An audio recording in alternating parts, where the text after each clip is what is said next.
संदीप ने अपनी माँ के कहने पर गांव में शादी कर ली थी। लड़की का नाम था सुनीता।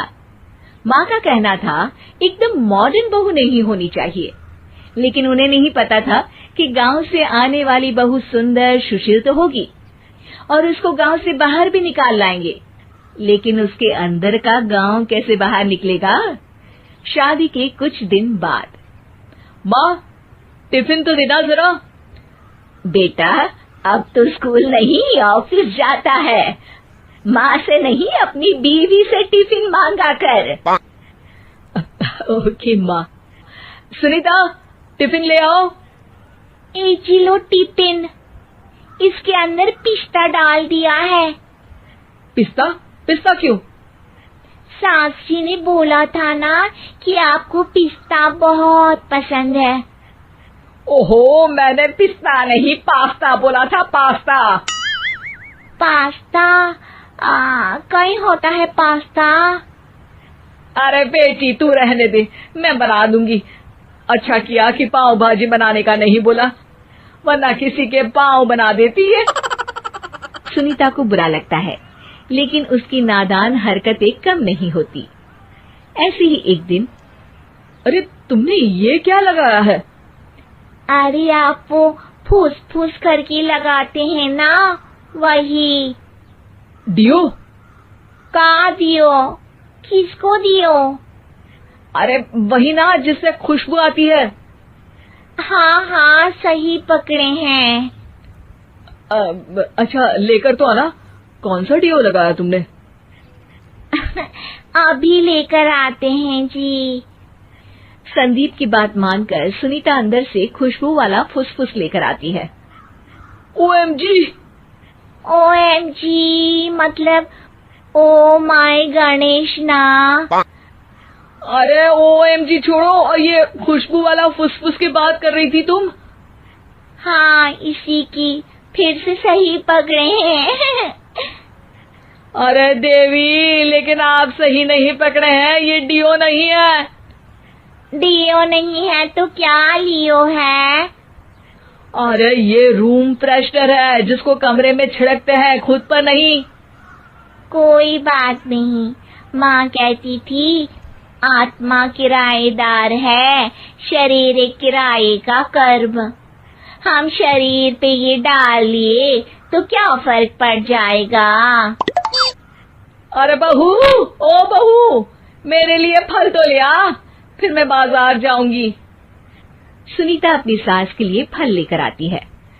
अरे बेटा, पपीता, तरबूज और सेब फल ऐसे कैसे खा लूं? काट कर तो ले आ। माँ जी, मेरे गांव में तो खेत से उठा के सीधा खा लेते हैं। अरे ये तेरा गांव नहीं है ना। अरे संदीप, तू ही कुछ समझा देना इसको बेटा। मैं कैसे समझाऊं माँ, ये तो माइक्रोवेव को भी भट्टी बोलती है। कल मैंने बोला हाय कैसी हो, तो बोलती है किसी को हाय नहीं लगानी चाहिए। अरे सुनीता, तेरा क्या होगा? अभी तो कैसे बताऊं माँ जी, अभी हम कुछ करेंगे फिर पता चलेगा क्या होगा, लड़का या लड़की। हे भगवान, कहाँ से आ गई है?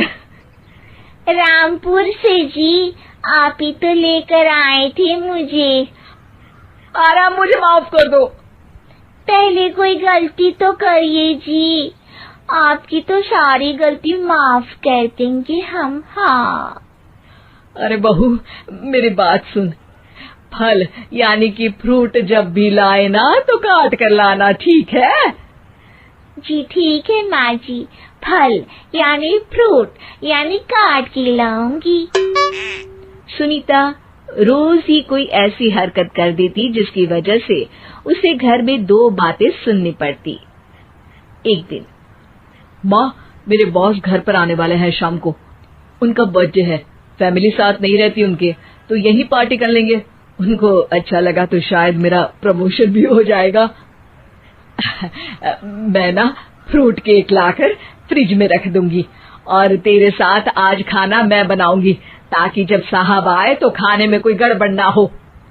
शाम को जब सारी तैयारियां हो जाती है, संदीप के साथ बड़े साहब भी घर आते हैं।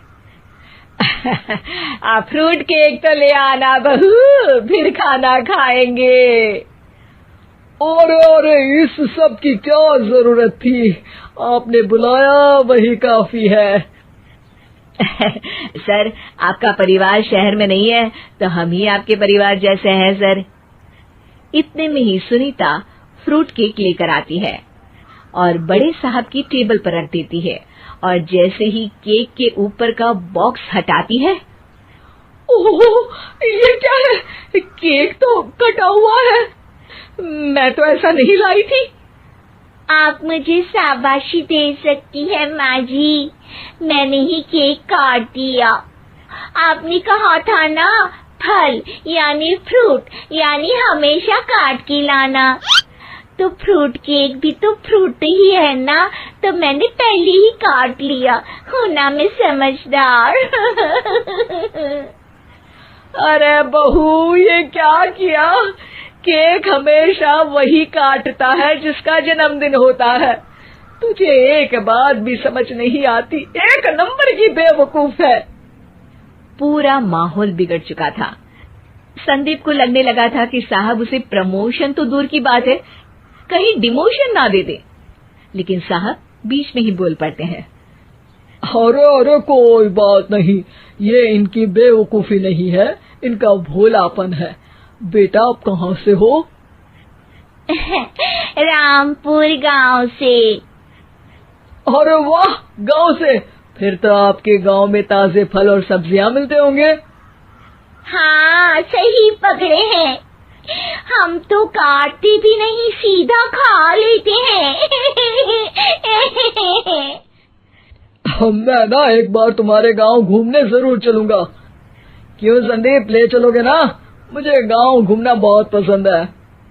बस फिर क्या था, संदीप और सास दोनों खुश हो गए, क्योंकि साहब को सुनीता ने गांव की बात करके खुश कर दिया था। अब संदीप का प्रमोशन पक्का था। शिक्षा, कभी भी किसी भी गलती पर घबराना नहीं चाहिए। हो सकता है कि उस गलती की वजह से आगे बड़ा फायदा हो जाए।